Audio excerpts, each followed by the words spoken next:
धूमिला कवल नाही बिहारेला हो। सोने के खड़वा परी राजा दशरथ चुटुरा चुटुरा चल बेलिया तारा ठोड़ा भइले हो। बैली काहे टुअरे मनवा धूमिला कवल नाही बिहारेला हो।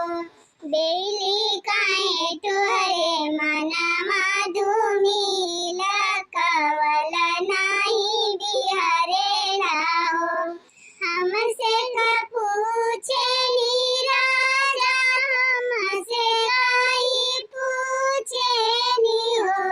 राजा रउरे घरवा कौशल्या रानी जाई उनसे पूछहु हो।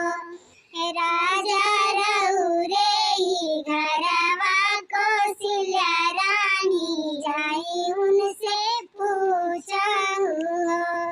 सोने के खड़वा राजा दशरथ रानी के महल गइले हो। राजा गोड़े मुड़े ताने ले चदरिया नीनरी नायावेले हो।